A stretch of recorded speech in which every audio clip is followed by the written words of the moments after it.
Hey everybody, welcome back to Northernlion Plays Mining Wise AFTERBIRTH. Plus, I'm feeling good, confident, strong, hydrated. I've got nutrients pulsing through my body. Thanks to a home-cooked lunch, courtesy of my wife. The only thing I don't have is a great rate of fire. Or a good haircut. No offense if you're still rocking this haircut. First off, you do realize it's not the year 1100. Alternatively, you're not Dusk of Ulasil. This haircut is out of fashion. You might say that's rich coming from a guy with no hair. You would be correct, but simultaneously, bald isn't really a hairstyle. It's like it's a way of life. There's nothing you could do about it, more or less. So I don't appreciate you making fun of my genetic condition just to defend yourself from what has been a terrible choice of haircut. No offense meant, of course. Shoop the whoop. Way better than metronome. Probably. We gotta use our noggins here, dude, because, like, shoop the whoop is awesome, but we don't want to use it on trash enemies. We want to use it on strong enemies. Like, I don't even want to use it on the Widow. I'm glad we don't have to. Instead, I mean, what do you want me to say? We started with a lump of coal on this run. We're in a great spot. Look at the only thing that we have to worry about is our rate of fire. If we can raise our rate of fire to like 8, even if none of our other stats changed, as long as we kept shoop the whoop, we'd be in a pretty okay spot to have a great chance to win. I really feel like me and the game, you know, it's been a, the game and I, it's been an adversarial relationship for a little while. You know, for at least a few weeks, it's been like, you know, I try to get one over on the game tries to get one over on me, hate it or love it, the underdog's on top. Let me hydrate for a second. And I'm gonna shine, homie, till my heart stop.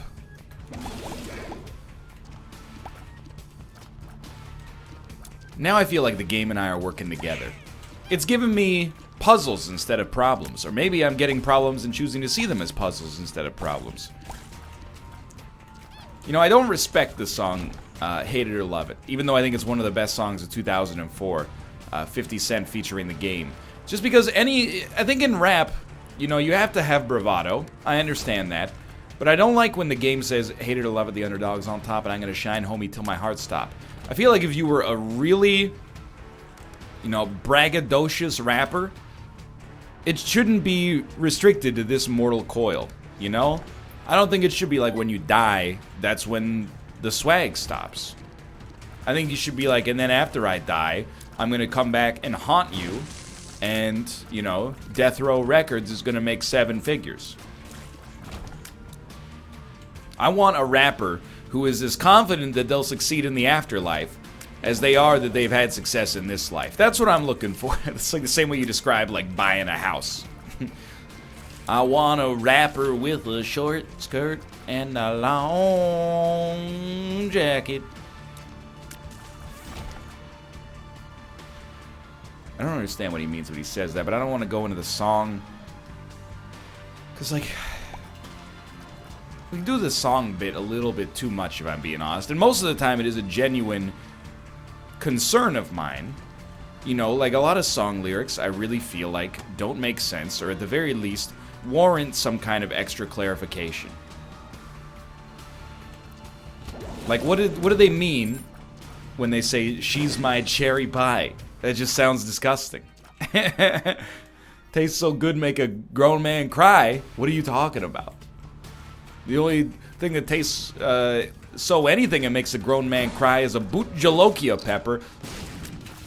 Scoville units 2.3 million. It's off the charts. It's on Hot Ones. 7 inches from the midday sun. There's another lyric for you that doesn't make too much sense to me. 7 inches from the midday sun? How did he choose 7 inches? You know, if someone was to say something was 7 inches long, you know what I think it would be referring to, and it wouldn't be an egregious brag, but you'd be like, well, Rob Thomas is packing. A little bit, at least. I think. It seems like packing to me. I mean, if it's half my size, okay, we're getting into uncharted territory here. What I'm gonna do, you know what, I should fight this guy first. I don't want to go to the shop just yet. Oh, it's Weird Fistula. That's perfect. Easiest fight of my life. If that was a full fistula, things might have been a little hairy. Oh, but there's no deal with the devil. Because it's a tiny room. What a ripoff, dude. Well, I mean, Magic Mush is amazing. So, I can't believe I never remember that Magic Mush doesn't come with a Tears upgrade, but the speed upgrade is weirdly, actually extremely good. I think we'll just use this for a 7-cent random item. It's not what we wanted, but life goes on. Speed is really good when you have Shoop-to-Whoop because you can get around the arena faster. If you get around the arena faster, you can hit more enemies. Might not be that useful against like a boss because it's probably not going to die in one hit of Shoop-to-Whoop anyway, but I can live with this as long as we get a deal with the devil on the next floor. And we do have a 100% chance. The only thing I don't like about it is it means we can't take risks like going to curse rooms and stuff like that unnecessarily, but you know what? Maybe it's good to live a little bit more of a risk-free lifestyle. I live a very non-risky lifestyle in real life, but in video games, I do very stupid things. You know? Hey, let's dive that tower. That seems like a good idea. What are the odds of success? I don't know. 1? 1%? No, just 1. You know, like Doctor Strange says. 1 in 14 million. Why not do it? Hey, there's the enemy base. You want to go in there? Wait for your team? Nah, let's just try to wipe them all out. It'll be like a heroic situation. Like, I want to Leroy Jenkins every situation I'm in. Then I don't think about the consequences. It's like in PUBG. You see a team, pop out, take some shots at them. I really have, I've kind of reached that point. You know, we've been playing PUBG again. Team Unity is in a state of, uncertainty right now. The foundations of Team Unity have not really been shaken, even though the No Man's Sky stream did not go that well. But we're looking for new stuff to play. And the thing is, I think it's clear, Team Unity is not built for playing like cooperative survival multiplayer games together. Team Unity is built for bloodshed, for bloodlust, for carnage. Battle Royales work perfectly. Rainbow Six Siege, you played for a while. Not everybody was 100% down with it. I'm not going to throw anybody under the bus. Daniel. But that's okay. It happens. We need something new, dude. Don't say the culling 2. We've been down that road. Give me the 3-cent Spirit Heart. I do want to go to the item room, but I just want to make sure we got Deal with the Devil stitched up first. Dude, you got 4 HP and a 14 rate of fire. You are eager to trade some of that HP away for offensive potential. I don't say this as like I don't want to solicit necessarily Team Unity ideas from you. Not that I would be against it. But, you know, like we know what's out there. We just got to find the right thing that works. Like, we were talking about playing some Escape from Tarkov together, and I'll admit, me and Austin were like, I've watched a lot of Escape from Tarkov. Maybe it's great, but to me, it just looks kind of bad. I don't know if that bomb would have worked to find the second secret room. And then I was like, what about Warframe? People were like, I don't know, I think Warframe's going to be kind of a snooze fest. I gotta be honest, after playing some No Man's Sky, weirdly enough, I'm like, maybe you're right. Maybe it would be a snooze fest, or maybe just not for Team Unity sensibilities. I don't know. I was waiting on that guy to see if we had a second secret room there. So, you know what it comes down to is I think PUBG is just the perfect Team Unity game. It's very weird because I've spent a lot of 2017 praising PUBG, a lot of 2018 not necessarily saying super nice things about the way that I feel like Blue Hole Company is run. And by Blue Hole Company, I mean PUBG Corp. But you know, they get a lot of bad press for a lot of good reasons, I think. I love the game as a game and as an experience, but some of the decisions, like, just drives you crazy. Like, for example, a decision, and they've recently changed this, and Missing Page 2 is not what I was looking for, but for, like, a lot of that game's lifespan up to this point, 80% of the loot that you found was, like, clothing items. Why? I just don't understand. But there's no tactical advantage. I mean, if you don't have a mouth shirt, sure, but, I mean, it's 2018. Who doesn't have a mouth shirt? Please work. He's done it. We are going to go to the curse room as well, just because we're a little bit underpowered right now. But anyway, you know, NHL was working kind of, but not everybody was on the same page with, like, learning how to shoot. Not with, you know, without throwing anybody under the bus, etc., etc. I'm just saying, it's hard to find the perfect game. It's not as easy as you'd think. We run into this situation on the NLSS all the time. You know, people go, why do you put the same stuff on the docket again and again? We see a lot of golf, we see a lot of code names, we see a lot of the Jackbox Party Pack. Why is that? Why not try out more new stuff? Well, we have a history of trying out new stuff. We're not afraid to try out new stuff on the show. You know, we tried out Wreckfest, and that went amazing. We tried out Slap City. It went okay. You know, we try out new stuff from, you know, at least a few times a month. Where we slide Overcooked 2. That was a great time. We slot in new segments to give it a chance. But a lot of the time, we get hit with those resident sleepers, and people say, bring back something that we love, you know? So it's always a bit of an elaborate song and dance, trying to figure out, you know, what people will like, what people won't like, and what people won't like at the start but will tolerate 5 minutes of to get to the good stuff. So we gotta exercise a little bit of docket control. Anyway, this is Inside Baseball, and it's Inside Baseball that's not all that interesting in the first place, but anyway. Okay, we're still good. I think we should, yeah, clear out half the enemies here. I'm very eager to play this blood bank. Hopefully, I mean, HP would be nice. We don't need it, but okay, never mind. Still not bad. Just give me, like, above maintenance. I spent a bomb. You give me more than a bomb. Almost next level strats. I spend a bomb. You give me more than a bomb. Beautiful. My favorite Clash song. I spent a bomb and I got more than a bomb. It's not a bad. I've never tried to do, like, a Joe Strummer impression. Said you stand by your man. That's not very good at all now. I mean, he can sing. So that's gonna put a little dent in things from the first place. Still, he's Joe Strummer, who's the lead singer of the Clash, right?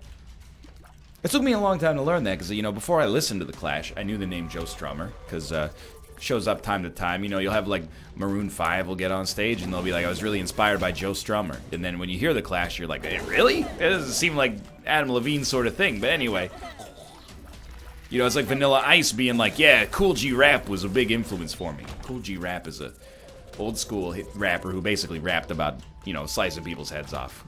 Whereas Vanilla Ice politely could be described as goofy. He skates with his off foot forward. He's doing nollies instead of ollies, if you know what I mean. But it was always hard to remember that Joe Strummer was the lead singer of the Clash. Sometimes bands, the most famous person in a band is not the lead singer. It happens. Consider, for example, the Jay Giles Band. The Jay Giles Band is not fronted by Jay Giles. It's fronted by whatever his name is. Captain Hook. Jay Giles is the bassist. Or the guitarist, I should say. Similarly, most people don't know this, in U2, Bono plays the drums. Not the singer. The singer is Larry Mullins of the junior variety. Similarly, Bruno Mars is the keyboard player. The singer is named Bill Johnson. He's a 75-year-old man from Biloxi, Missouri. We're going to go peep the shop here real quick. Just because things are getting... The walls are kind of closing in on me on this one, you know? All I'm trying to say is that Joe Strummer sounds like a guitarist because he strums, okay? That's where I was trying to go with that.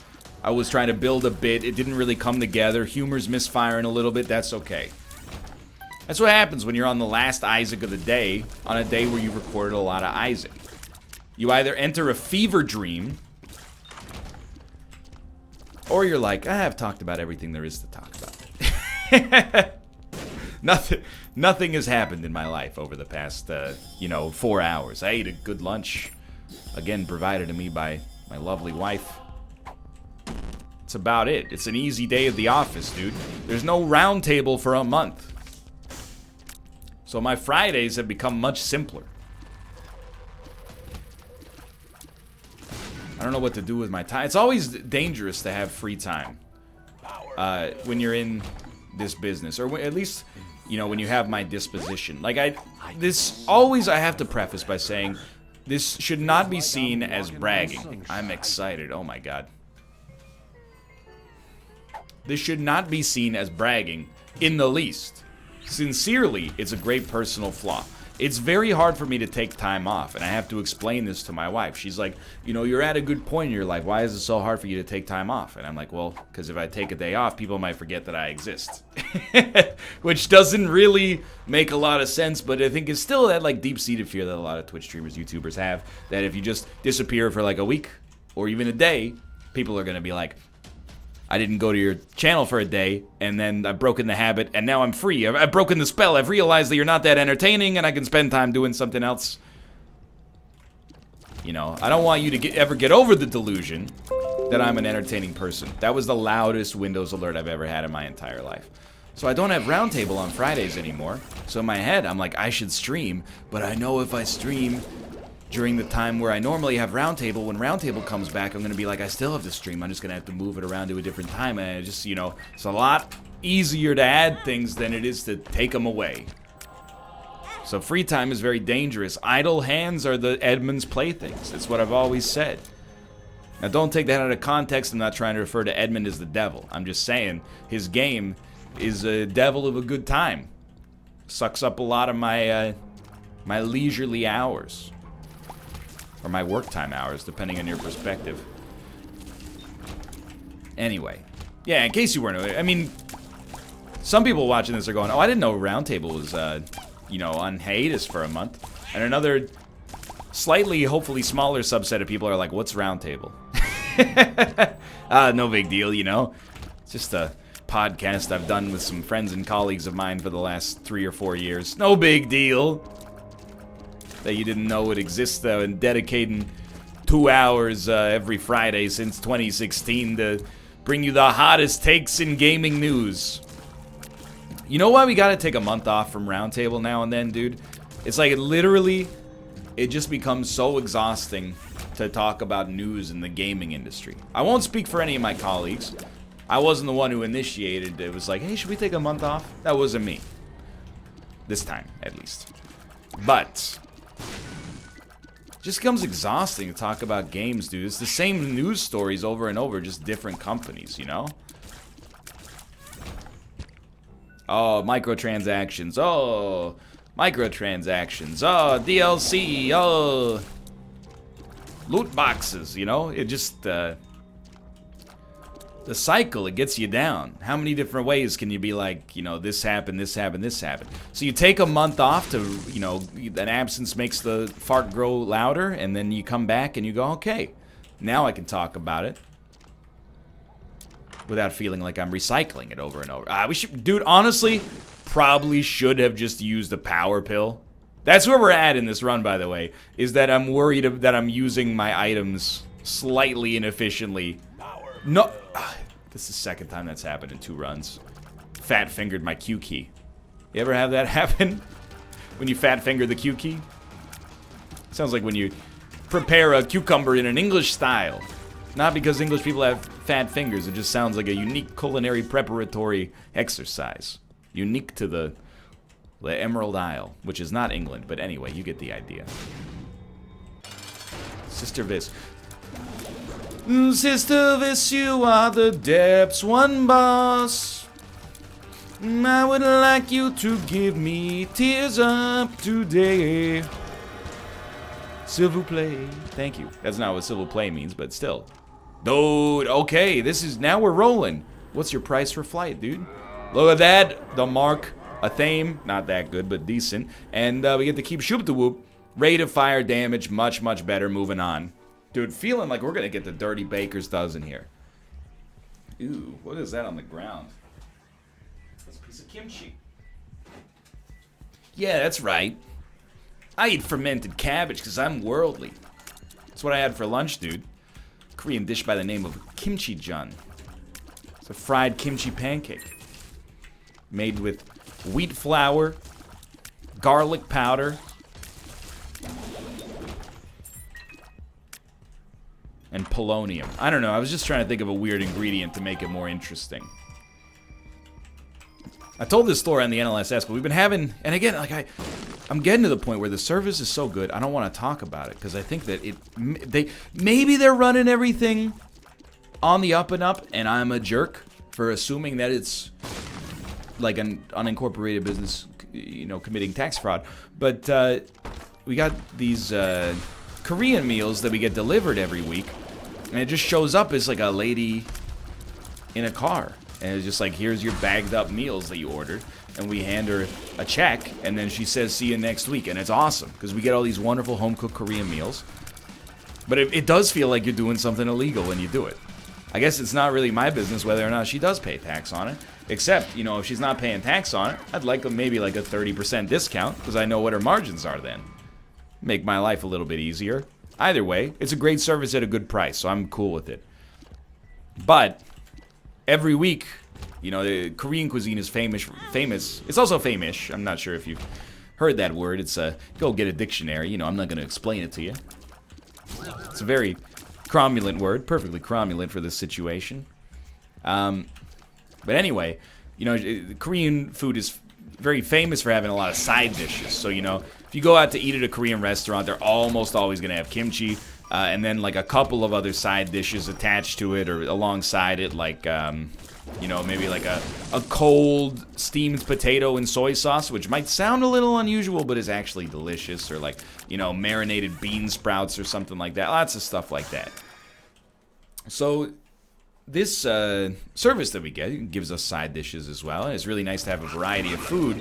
But we've been using it for a couple weeks now, and she's starting to, I think, have to experiment. She doesn't want to give us the same side dishes all the time.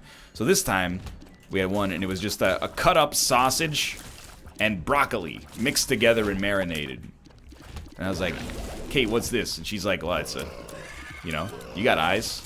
It's chopped up pork sausage and broccoli. And I was like, is this a real thing in Korean cuisine? Because, I mean, like, I lived there. I never saw sausage and broccoli as a dish. And she's like, I don't think so, but it wouldn't surprise me.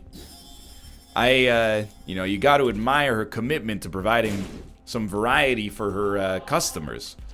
But I don't know what's coming up next. It's gonna be like a chopped up bag of crushed Doritos or something like that with honey drizzled on top. Don't tempt me, dude. I might make that myself.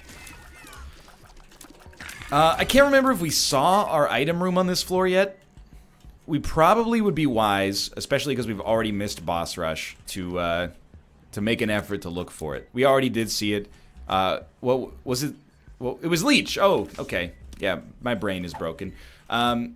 Literally, I looked at the sidebar and was like, Steam sale, a theme, and the mark. That's the shop in the devil room. Like, Leech, I don't mean to be rude to you, but, like, so inconsequential, I didn't even notice it standing there. I'm sorry to say it, okay? I'm breaking my New Year's resolution.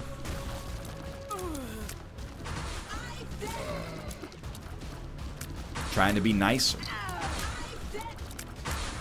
I'm realizing, by the way, as I get older, it might surprise you, I'm not that grumpy as a human being in real life.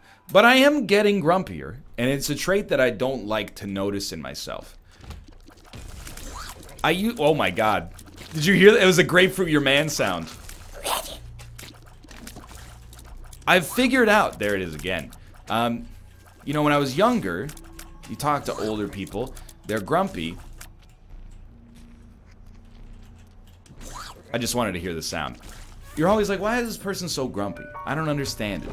I think I've come to terms with the fact that it is still a bad habit to be grumpy. But there's a good reason for it. When you're young, don't take this the wrong way. I'm not talking about being young like being 17. I mean like when you're like 7. You're grumpy, or sorry, you're not grumpy, because you inconvenience way more people than inconvenience you. I think that's part of what it comes down to be honest with you, is that you're a burden on other people's lives. And a beautiful burden that they chose to bring into the world, but a burden nonetheless. So you're like, why would you be grumpy? Well, it's easy to not be grumpy when you're the beneficiary of, like, you know, every good deed. As you get older, You know, you start to become a more well-adjusted member of society, and, you know, part of your solemn duty is to give more than you take and take only what you need, like that MGMT song, right? And then, that's how you start to get grumpy, is when you encounter other adults who are like, you know, not following the rules of the system. I think that's what encourages grumpiness. That's what, you know what makes me grumpy? Is when, like, someone doesn't follow the rules of traffic. That's one of the things that makes me the grumpiest. When I was 6, you know, and my dad would be like, oh, the dude in front of me is driving like a jerk. Honk, honk. I don't really honk in my adulthood, but I'd be like, Dad, just relax, man. It doesn't matter. But it's, as a kid, I gotta be honest, by the way, the kid's probably right. You know, why are you getting riled up? Just wait 2 seconds. But as an adult, it's more of a shot across the bow, because it's like, how did you get to this point? We're both at maybe roughly the same stage of our lives, and yet you're driving like a piece of garbage, endangering people around you. Like, that's what grumps you. I end up in the same situation sometimes, and this is the pettiest thing ever. Again, it's meant more as an insult to me than to any of my NLSS co-hosts. But when we've played a game like 100 times, and people are like, how do I get in the lobby for this again? I'm like, you know, you press Shift-Tab, and then click the arrow on my name and join on me. And they go, sorry, I wasn't listening. That's when I go, what's wrong with you? Like, I understand. I should just be like, oh, press Shift-Tab and join on me. But there's like an animal part of my brain that is like, we have to fight now.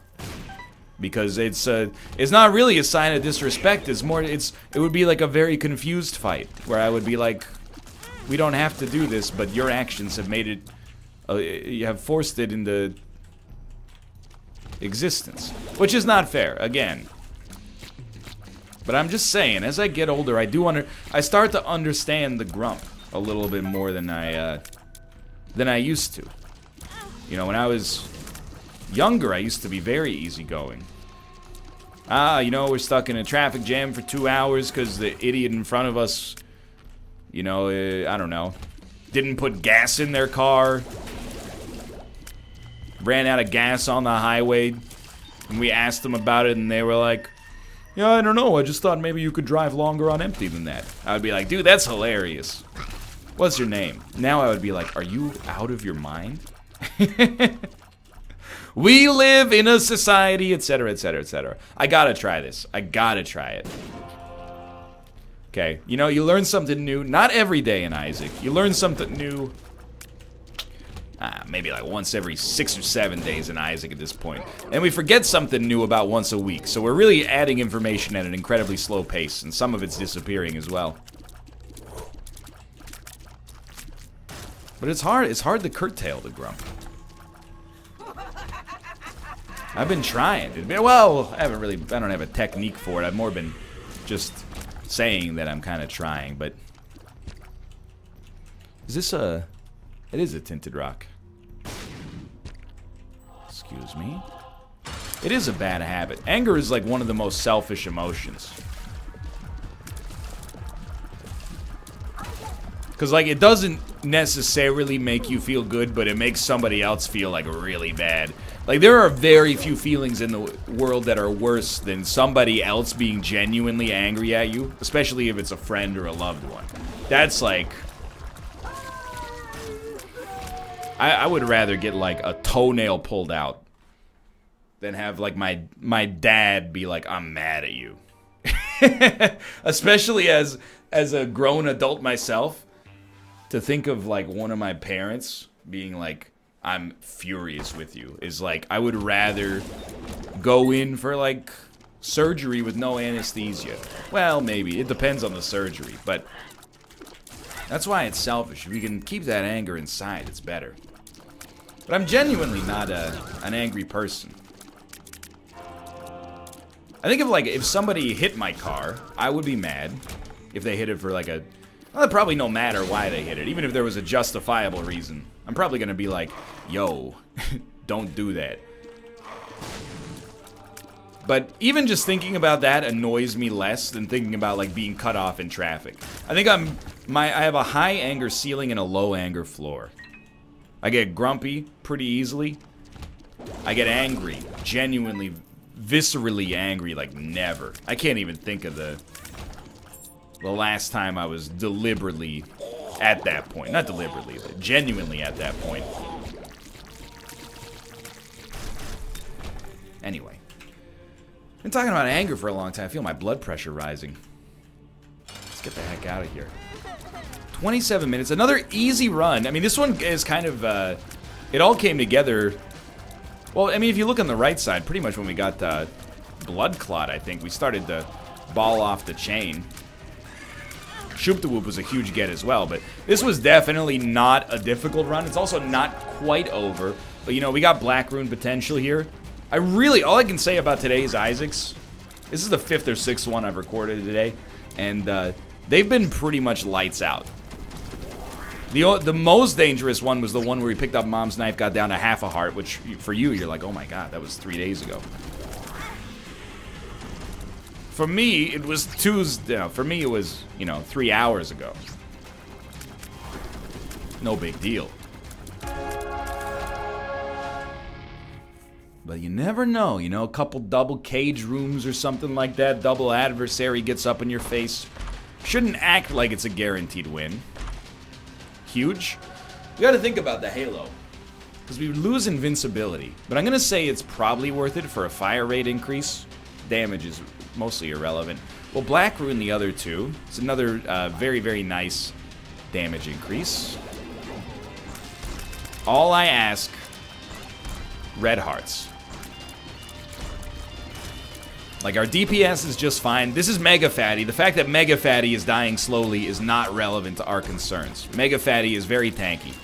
Drop some red hearts. There you go. Let Dark Bum at least have a chance to do something worthwhile. Luck stat, probably not going to do us any favors on this floor, but you never know. You could get an item here or there. And again, I feel like the game and I, we're in lockstep right now. We're in a copacetic working relationship. The game understands it has to add a little bit of tension without leaving me starved for DPS. And I understand that, you know, not every run is going to start with 6 rate of fire and 6 damage, but we got to meet them in the middle. I like it. I feel like I didn't mean to say in a cum. I wanted to say that really quick. Maybe we'll get around the DeepMind language filter.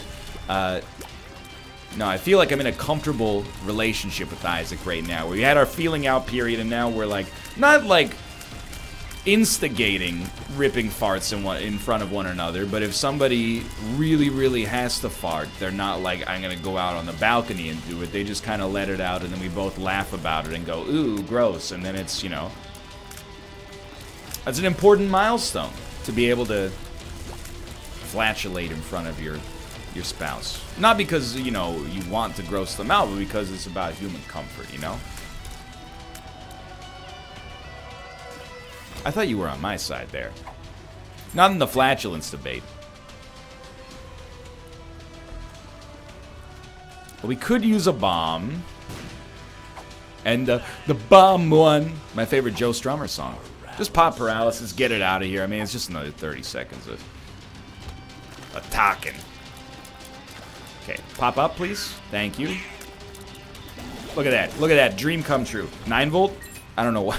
That would be a pretty good get with 0.58 luck to just have a chest with 9 volt pop up. I don't even know if that can happen, but that is like the dream item right now. This is like one of those fugue state runs. Like, we've talked about what's happened on the run so little from such an early point in the run that I actually have like almost no recollection of how we got to this point. Like, it was really like I just looked up and I was on the cathedral talking about how I yell at my friends for very petty things.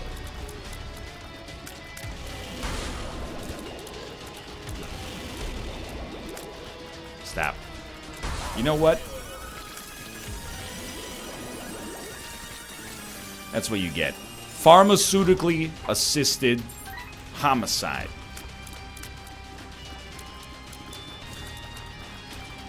don't mind popping a power pill in that situation. I'm almost, though, like, I don't want to use Shoop the Whoop for anything, because the boss could be coming around the corner. This is a situation where we definitely want to use it. If I could just... I thought I could get both of you. Overstated my value here. Dude, sad bombs, though? Try them on for size. One here, one here. Call me in the morning. Can I put a little cap on our sickness anecdotes, by the way? Because we're still, like... Again, I don't want to act like we had a life-threatening disease, but this might be, like, the first infection I've ever had in my entire life, where I was like, if you had a compromised immune system, or you were very elderly or old, this probably could have killed you. You know, it's the first, like, cold I've ever had in my entire life that's lasted a month, more or less. Like, I still sort of have lingering effects, but... You know how I was complaining about, like, the doctor not prescribing me antibiotics? Kate's mostly better now, so we were going through, like, our medicine cabinet, and apparently, there was like a half-used prescription of penicillin, which I know is a bad thing. I'm gonna tell you right off the bat, it wasn't me. I don't want to throw my wife under the bus. So all I'm gonna say is, it was one of the two of us, and it definitely wasn't me. And she's like, oh, I guess you could have just taken these. And I'm like, well, I shouldn't, but you're right.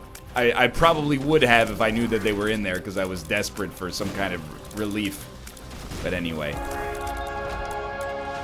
And, you know, for me to compromise my principles as one of the most esteemed undergraduate degree holders in the scientific field of biology, it means, you know, we were in discomfort. But anyway, thanks for watching. A lot of Isaac today, a lot of wins. Hope you've enjoyed them. If you did, click the like button. Helps out a great deal. Of course, subscribe if you want to see more in the future. For now, thanks for watching, and I will see you next time.